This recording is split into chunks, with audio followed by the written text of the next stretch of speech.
యేసు నామంలో మీకు శుభములు సమృద్ధిగా కలుగునుగాక. మధురం నీ వాక్యం అనే కార్యక్రమానికి స్వాగతం. ఈరోజు మనం జీవిత విలువలు అనే అంశం 26వ భాగం ధ్యానించుకుందామండి.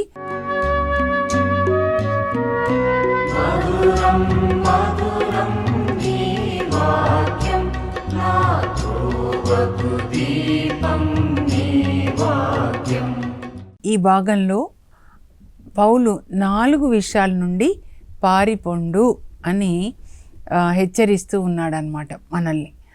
ఆయన రాసినటువంటి 14 లేఖల్లో 4 లేఖల్లో ఆయన చెప్తాడు, మీరు వీటి నుండి పారిపోండు అని. ఆ వాటిని సిరాక్ ఏమంటాడంటే, సిరాక్ 21:2లో సర్పము నుండి వలె మీరు పాపం నుండి దూరంగా పారిపోండి. లేకపోతే నువ్వు దాని చెంతకు పోయావనుకో, ఆ పాము దగ్గరికి, అది నిన్ను కాటేస్తుంది. పాము కాటేస్తే ఏమైపోతుంది? చనిపోతాం కదా. కనుక ఈ 4 పాములేంటో లేదా 4 విషయాలు అనుకోండి ఏంటో మనం చూద్దామండి. మొదటిది ఏంటంటే, మీరు ధనాశ నుండి పారిపోండి.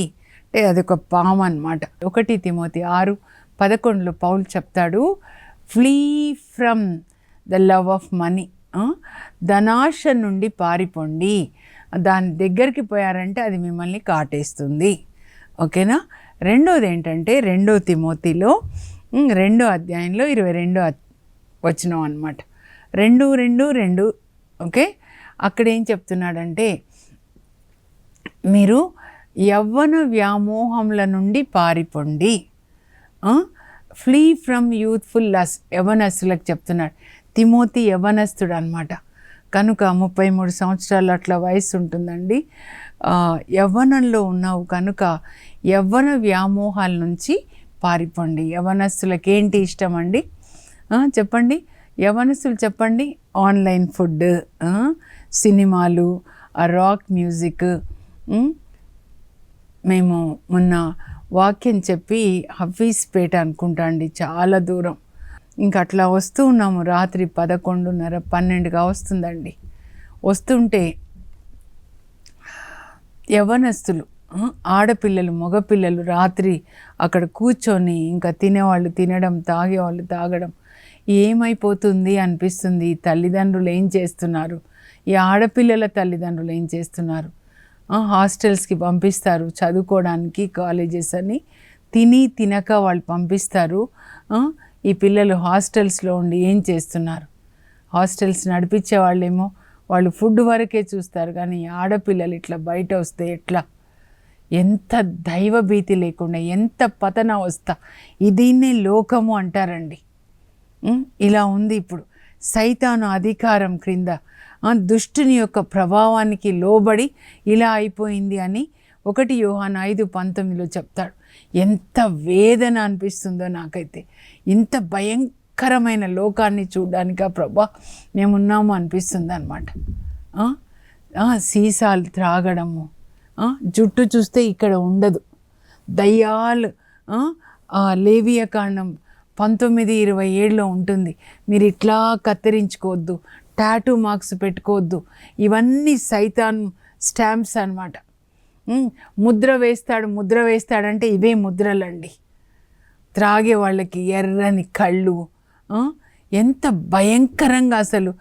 చర్చికి వచ్చేవాళ్ళు కూడా అందరూ కాదండి, ఎట్లా అయిపోయినారు. పాటలు పాడతారు కానీ వాళ్ళ లోపల దేవుని ఆత్మ ఉన్నవాళ్ళు ఇలాంటి డ్రెస్సింగ్ చేసుకోరండి. 1 తిమోతి 2:9లో తిమోతి రాస్తాడు. తిమోతికి పౌలు రాస్తాడనమాట, డ్రెస్అప్ డీసెంట్లీ అండ్ మోడెస్ట్లీ. అందరూ పరిశుద్ధంగా వస్త్రధారణ చేసుకోవాలి. గౌరవం, దేవునికి మహిమ కలగాలి. పరలోకమందున్న మా తండ్రి, నీ నామం పరిశుద్ధపరచబడును గాక. నా వస్త్రధారణ, నా నాలుక మాటలు, నా చూపులు, నా ఆలోచనలు, నా కోరికలు, నా వినికిడి, నా ద్వారా నీకు మహిమ.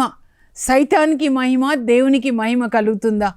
బైబిల్ చదవమంటే ఒక్క వాక్యం లోపల లేకుండా.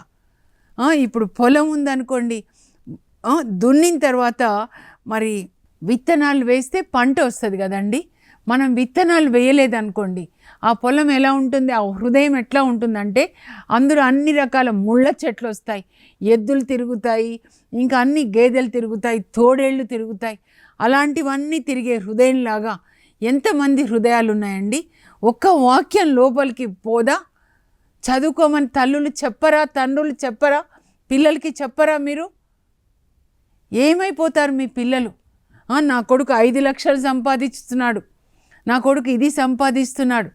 సంపాదించి ఎక్కడికి వెళ్తున్నాడు నీ కొడుకు, నీ కూతురు? మనందరం ప్రార్థన చేద్దాం, పిల్లలకి బైబిల్ కొనిచ్చి చదువుకోమని. ఒక తల్లి రోజు అడగాలండి పిల్లల్ని, బైబిల్ చదువుకోనా రోజు ప్రొద్దున, ఈరోజు ఏం చదివావు అని చెప్పాలి మనం. చాలా బాధ అనిపిస్తూ ఉంది అసలు. యవ్వన వ్యామోహాల నుంచి దూరంగా పారిపోండి, వ్యర్థమైన సంభాషణకి దూరంగా ఉండండి. 2 తిమోతి మీరు చదివినట్లయితే 2వ అధ్యాయంలో పౌలు చెప్తున్నాడు, ఈ లోకంలో ఇలా అందరిలాగా మీరు ఉండొద్దు, నువ్వు నీతిగా ఉండు, నువ్వు పరిశుద్ధంగా ఉండు, లేఖనాల్ని చదవడంలో నువ్వు ఎక్కువ శ్రద్ధ పాటించు అంటాడనమాట. Be active in reading of the scriptures. Bible చదువుతూనే ఉండండి. అంతోని వారు అలా చదివేవాళ్ళండి, రాత్రంతా చదివి దినంలో వాక్యాన్ని బోధించేవాళ్ళు. అందుకే ఆయన చనిపోయి 800 సంవత్సరాలైన నాలుక ఉంది. అంతోని వారని అక్కడ వెళ్ళి సురూపాన్ని ముద్దు పెట్టుకోవడం కాదండి చేయాల్సింది, ఆయనలాగా బైబిల్ చదువుకోండి, ఆయనలాగా వాక్యాన్ని బోధించండి, ఆయనలాగా పరిశుద్ధంగా జీవించండి. అది మనం చేయాల్సిందనమాట. 2వది చెప్తున్నారు, తిమోతి 1ది అయిపోయింది, 2వది అయిపోయింది. ఇంకా 3వది 1 కొరింథీ అండి. 1 కొరింథీ 6వ అధ్యాయం 18వ వచనం అన్నమాట.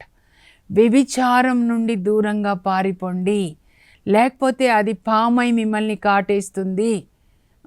సంసోను డెలీలా ఒడిలో పడుకున్నాడు. మనకు ఎలా కనపడాలంటే ఒక పురుషుడు భార్య కాకుండా ఇంకొక స్త్రీ ఒడిలో పడుకున్నాడంటే ఒక పాము ఒడిలో పడుకున్నాడు, ఆ పాము నిన్ను కాటేస్తుంది అన్నమాట. వ్యభిచారం నుండి పారిపోండి. పాత నిబంధనలో శరీరంతో, ఇప్పుడేమో సెల్ ఫోన్స్ ద్వారా, కంప్యూటర్స్ ద్వారా, సినిమాల ద్వారా మనసులో వ్యభిచరించినట్లే కామపు చూపులు చూస్తే అని చెప్తున్నారనమాట. ఈ సాక్ష్యాలు ఇస్తే బాగుంటుందండి, మాకు పిల్లలు పుట్టారు, పెళ్ళి జరిగింది, ఇల్లు కట్టుకున్నాం, ఇవి కాదండి సాక్ష్యాలు. పరాయి స్త్రీని కామ దృష్టితో చూస్తే అది పాపం అంటారు యేసుప్రభు మత్తయి 5:28లో. యోబు అంటాడు, నా కన్నులతో నియమం చేసుకున్నాను, పరాయి స్త్రీని కామదృష్టితో చూడకూడదని. ఈ సాక్ష్యాలు చెప్పించండి మీరు. మీరు చెప్పిస్తే మీ సంఘంలో ఏదో నేను నా సంఘంలో లేదా నేను పరాయి స్త్రీని కామదృష్టితో చూడను. జారత్వం అంటే ఏంటంటే పెళ్ళికి ముందే అమ్మాయి అబ్బాయిలు కలిసి తిరగడం. కన్యక, పరిశుద్ధమైన కన్యక రిబేకా, పరిశుద్ధమైన కన్యక. పెళ్ళి అంతస్తులోకి ఆమె అడుగు పెట్టే ముందు ఆమె గురించి దేవుడు రాస్తున్నాడు ఆదికాండం 24:16లో. అందగత్తే మగపోడి మేరుగని కన్య, అంటే మగవాళ్ళ నీడ పడలేదు. మేలి ముసుగు వేసుకొని ఇస్సాకు దగ్గరికి వస్తుందండి. ఆ తర్వాత పెళ్ళి చేసుకునేటప్పుడు ఆ ముసుగు తీసి ఆ భార్య ముఖాన్ని చూస్తాడనమాట. అంటే తన మోము కూడా భర్తకి చూపించడం తాళి కట్టేటప్పుడు అనమాట. అంతవరకు మొత్తం కప్పుకొని ఉంటారు. ఇప్పుడు పెళ్ళిళ్ళకి చర్చిలోకి వస్తే అనిపిస్తుంది ఈ డ్రెస్సింగ్ ఏంటి అని. వేదన అంటే వేదన అనిపిస్తుందండి నాకు. ఎంత పడిపోయింది అనిపిస్తుంది. పరిశుద్ధత అనేది ఉందా అని అనిపిస్తుంది అన్నమాట. వ్యర్థమైన సంభాషణకి దూరంగా ఉండు తిమోతి అని చెప్తాడనమాట. ఇదిగో యజమానుని ఇంటిలో అనేకమైన పాత్రలు ఉన్నాయి, కొన్ని బంగారం, కొన్ని వెండి, కొన్ని చెక్క. కానీ ఇది వెండైనా, బంగారమైన, చెక్కైనా, మట్టైనా కూడా ఏ పాత్ర అయితే తనను తాను పరిశుద్ధపరచుకుంటుందో, ఏ పాత్ర పరిశుద్ధంగా జీవిస్తుందో ఆ పాత్రలు దేవుడు తన పరిశుద్ధమైన పనికి వాడతాడు. అంటే తిమోతికే చెప్తున్నాడు, నువ్వే ఒక పరిశుద్ధమైన పాత్ర. బంగారమా, ఒక ధనికుల ఇంట్లోంచి వచ్చారా, ఒక మట్టి పేద ఇంట్లోంచి వచ్చారా, అది దేవునికి అనవసరం అండి. పరిశుద్ధంగా జీవిస్తున్నారా లేదా? నువ్వు కనుక పరిశుద్ధంగా జీవించు. యవ్వన వ్యామోహాల నుంచి దూరంగా పారిపో. ఎలాంటి లోకంలో మనం జీవిస్తున్నామో అది వ్యభిచారం నుంచి పారిపోండి అని చెప్తున్నాడు. 1 కొరింథీ 6:18-20 వరకు మనం చూద్దామండి. ఏంటి అంటే, వ్యభిచరించొద్దు, వ్యభిచారం నుంచి మీరు పారిపోండి.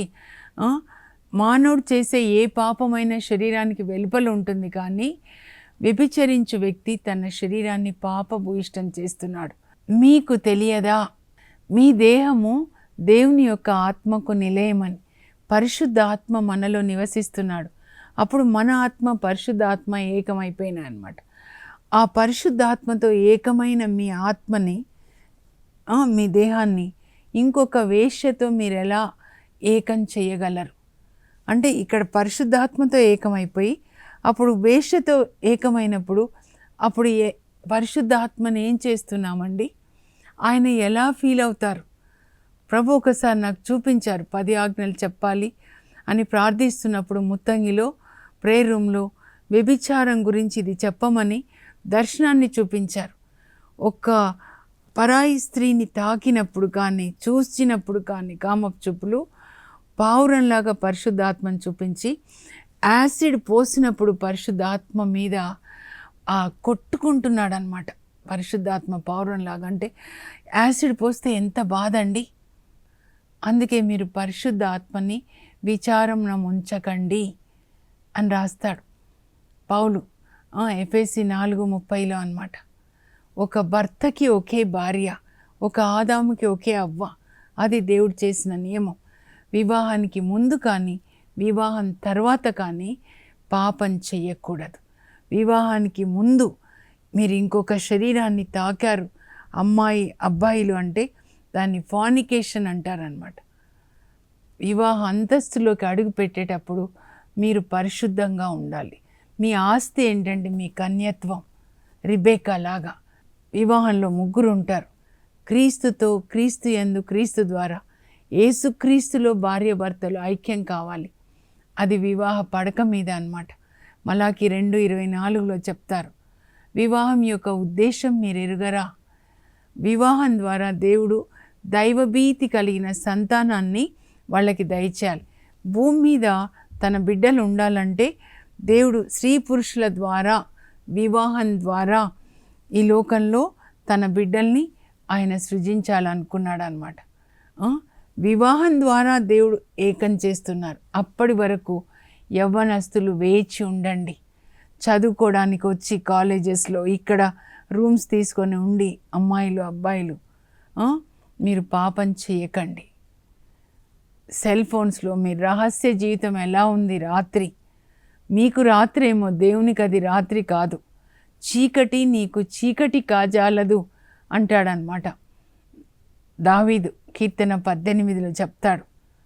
ఆయన మన రహస్య పాపాలన్నీ చూస్తాడు.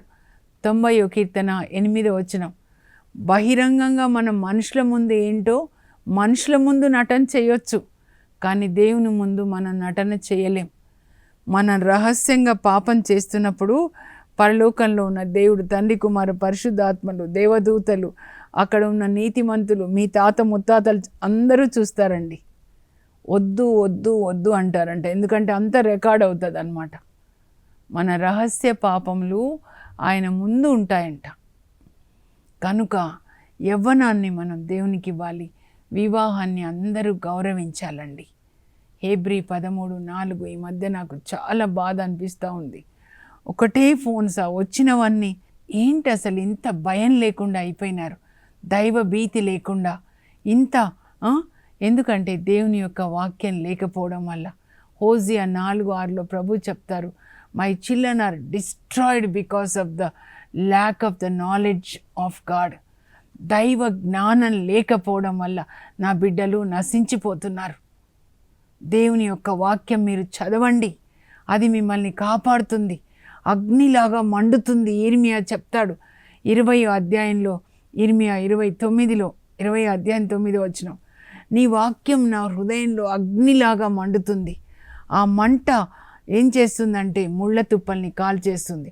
లోపలికి కామ పిచాచులు వెళ్ళినా, త్రాగుడు పిచాచులు వెళ్ళినా, ధన పిచాచులు వెళ్ళినా అవన్నీ కాల్చివేయబడతాయి. పరిశుద్ధాత్మ డిఐజీ ఆఫీసర్ లాగా షూట్ చేస్తాడు లోపల ఉన్న దొంగలన్నీ కూడా. మీరు నా ఆలయాన్ని దొంగల గుహగా మారుస్తారా అని యేసుప్రభు అంటారు. కొరడాలు తీసుకుంటాడు, తాళ్ళు తీసుకొని కొరడాల్లాగా పేని వాటిని బయటికి పంపిస్తాడు. ఆ దేవాలయం ఎవరంటే నీవే. దేవుడు వెలనిచ్చి నిన్ను కొనుక్కున్నారు. యేసుప్రభు తన రక్తాన్ని ఇచ్చి కొనుక్కున్నారు. కనుక నీ దేహాన్ని దేవుని మహిమ కోసం వాడండి అంటాడు పౌలు అన్నమాట. 1 కొరింథీ 6:18-20 వరకు అక్కడ ఆయన రాస్తూ ఉన్నాడు. Use your bodies for God's glory. ఎందుకంటే ఆయన తన రక్తం ఇచ్చి కొనుక్కున్నాడు. He paid price for your body. మనం పాపంలో ఉన్నప్పుడు మన కొరకు ఆయన సిలువలో మరణించి తన రక్తాన్నిచ్చి కొనుక్కున్నాడు. కనుక మీరు మీ దేహంతో దేవుని మహిమపరచండి. మరలా దేవుని సిలువ వేయొద్దు. ఒక బ్రదర్ నన్ను అడుగుతుండేవాళ్ళు అనమాట. ఏంటంటే మీరు పాపం చేయొచ్చంట కదండి, అన్యుడు అనమాట. పాపం చేయొచ్చంట కదా, చేసి మళ్ళీ యేసుప్రభు దగ్గర ఒప్పుకొని మళ్ళీ పాపం చేయొచ్చంట కదా. యేసుప్రభు అలా ప్రతిరోజు పాపం చేస్తే మన్నిస్తారని. అప్పుడు నేను చెప్పాను, కాదయ్యా, ఒక్కసారి పాపాలని మన్నించేది, రెండోసారి నుంచి తీర్పు ఉంటుంది. హెబ్రీ పత్రిక 6:6లో పౌలు రాస్తున్నాడనమాట. ఒకప్పుడు పరిశుద్ధాత్మని పొందారు. వాళ్ళ జ్యోతి ఆత్మ, పరిశుద్ధాత్మ వలన జ్ఞాన జ్యోతి వెలిగించబడింది. దేవుని యొక్క వాక్యాన్ని వాళ్ళు చదివారు, పరిశుద్ధ ఆత్మలో భాగస్థులై స్వస్థతలు చేశారు, అన్నీ చేశారు. కానీ తరువాత ఏమైపోయింది, వాళ్ళు పడిపోయినారు. సంసోన్లాగా పడిపోయారు, చీకటిలో పడిపోయారు, ధనాశకి స్త్రీలకి పడిపోయి ఏం చేస్తున్నారంటే వాళ్ళు యేసుక్రీస్తుని మరలా సిలువ వేస్తున్నారు, బహిరంగంగా అవమానం చేస్తున్నారు. కనుక వాళ్ళని మరలించడానికి ఇంకా మార్గం లేదు అని చెప్తున్నారు. మీరు సత్యాన్ని తెలుసుకొని, యేసుక్రీస్తు నీ కొరకు సిలువలో మరణించాడు, ఆయన వెల చెల్లించాడు, నీకోసం రక్తాన్ని ఇచ్చాడు పరలోకంలో. ప్రతిసారి నీ కొరకు రక్తం ఇవ్వాలా? మరలా అదే పాపం అంటే మరలా సిలువ వేస్తారా? యూదులైతే ఒకేసారి సిలువ వేశారు, కానీ మనం పాపం చేసిన ప్రతిసారి ఆయనని సిలువ వేస్తున్నాం అన్నమాట. మళ్ళీ పాపం చేయొచ్చు, మళ్ళీ చెప్పొచ్చు. God's grace is not a licence for you to continue in sin. Hebrews 10:26లో పౌలు రాస్తున్నాడు, సత్యము తెలియజేయబడిన తర్వాత కూడా మీరు మళ్ళా పాపం చేస్తే మిమ్మల్ని రక్షించడానికి ఇంకా ఏది ఉండదు. మీరు తీర్పులో అప్పుడు మీకు తీర్పు మాత్రమే ఉంటుంది, తీర్పు తర్వాత భయంకరమైన నరకాగ్ని అని పౌలు చెప్తాడండి. 1 తెస్సలోనిక 4 3-4 వచనాలు అన్నమాట. ఏంటంటే మీరందరూ పరిశుద్ధంగా జీవించాలి, భోగవాంఛలకు దూరంగా ఉండాలి, ఇది మీ విషయంలో దేవుని చిత్తం. మీరు రాసుకొనండి దయచేసి. మీ శరీరాన్ని పాపానికి అప్పగించకండి సంసోన్లాగా. మీలో ప్రతి వ్యక్తి అంటే ఒక్కొక్కరి గురించి చెప్తున్నాడు, అందరికీ కాదు.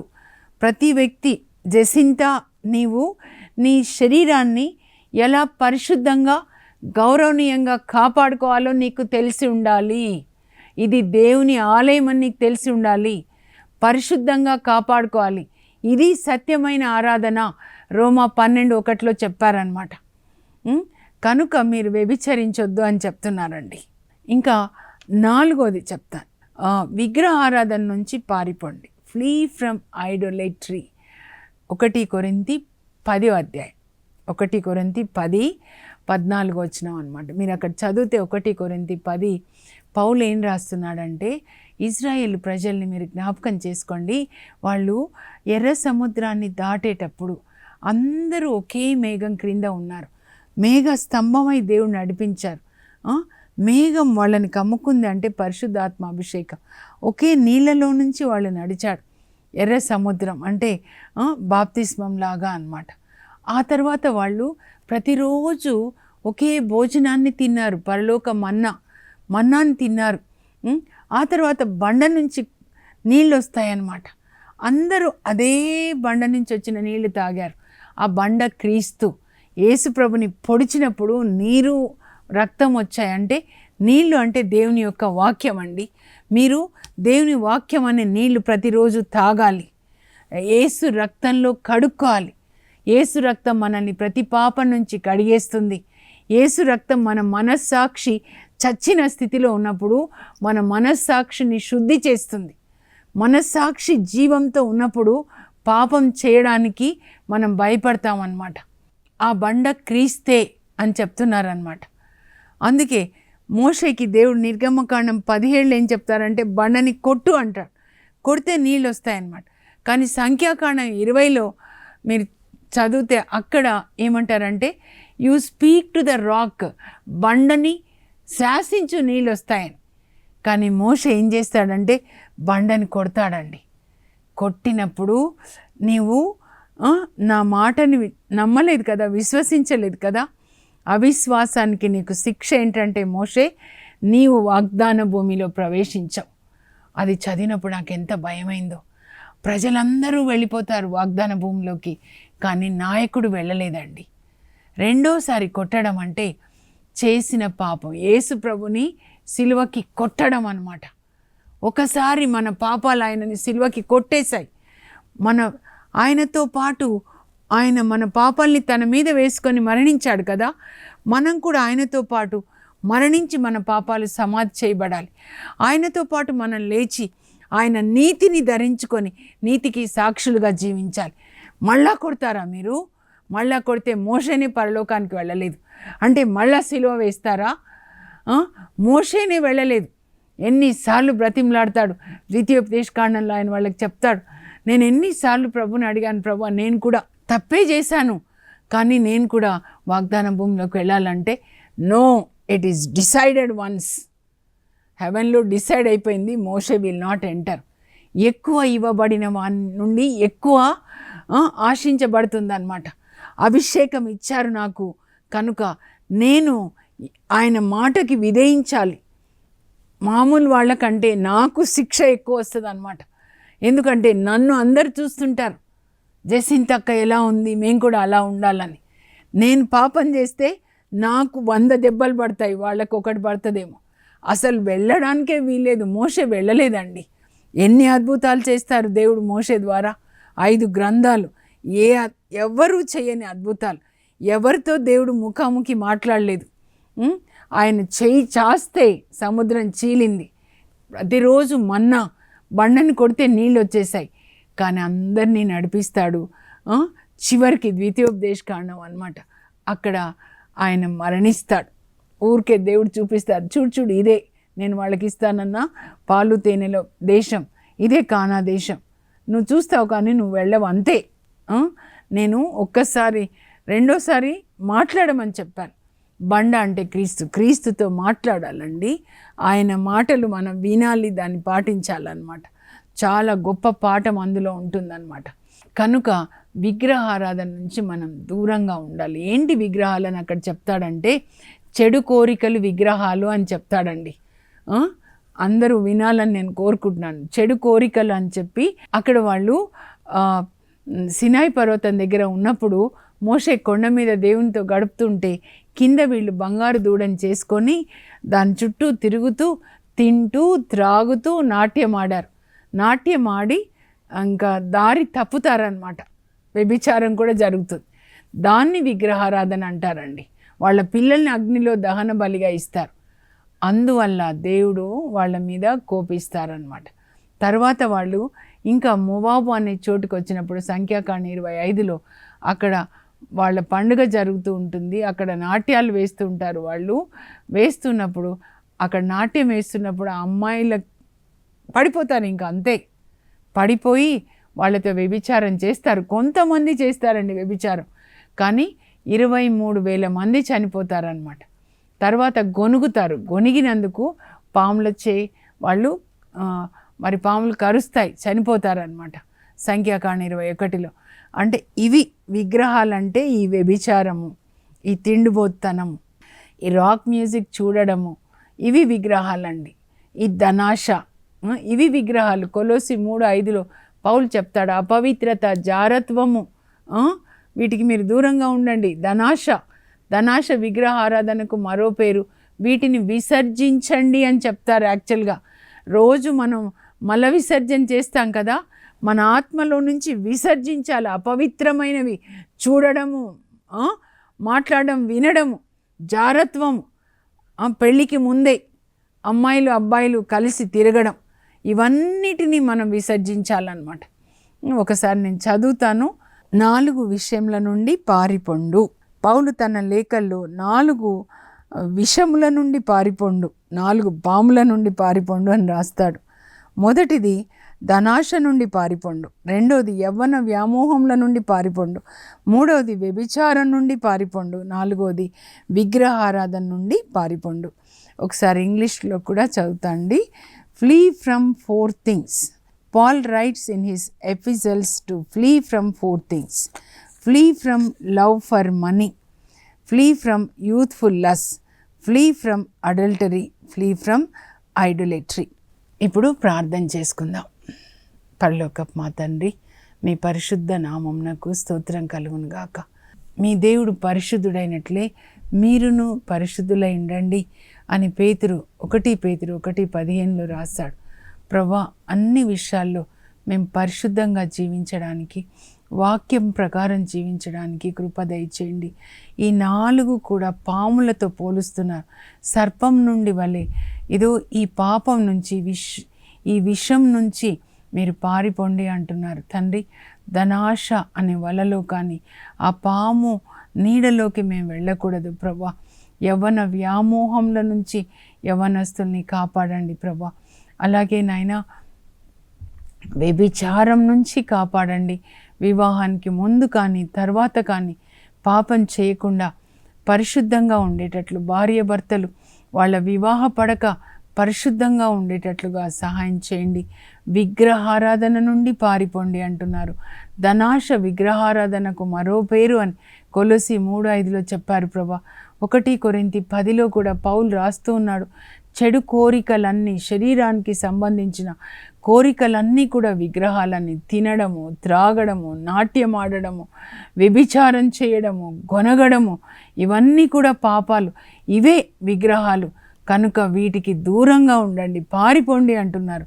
అయ్యా, మేము వీటి నుండి పారిపోవడానికి ప్రభా మాకు శక్తిని దయచండి. మీరు దయ్యాన్ని వ్యతిరేకించండి, అది మీ నుంచి పారిపోతుంది. ఏ విధంగా యోసేపు వ్యతిరేకించాడో పాపాన్ని ప్రభా, అలా వ్యతిరేకించడానికి కావాల్సిన పరిశుద్ధాత్మ శక్తిని దయచేయండి ప్రభా. యవ్వనస్తులు ప్రతి ఒక్కరు కూడా నాయనా బైబిల్ గ్రంథాన్ని పఠించేటట్లు, పాటించేటట్లు పరిశుద్ధాత్మనివ్వండి. తల్లిదండ్రులకి జ్ఞానాన్నిచ్చి పిల్లలకి బైబిల్ గ్రంథాన్ని కొనిచ్చి వాళ్ళతో చదివించడానికి కృప దయచేయండి. వాళ్ళు కూడా చదివి పాటించేటట్లుగా, దేవాలయానికి వచ్చినప్పుడు కూడా బైబిల్ గ్రంథం తీసుకొని వచ్చేటట్లు, అది చక్కగా చదివేటప్పుడు విని ప్రభా ఇంటికి వెళ్ళి మళ్ళా ఒకసారి చదివి పాటించే కృప దయచేయండి. యేసు నామంలో అడుగుచున్నాం తండ్రి, ఆమేన్. వీటి నుంచి పారిపోయే కృపని పరిశుద్ధ ఆత్మదేవుడు శక్తిని మీకు దయచేయుదురుగాక. God bless you. Have a blessed day.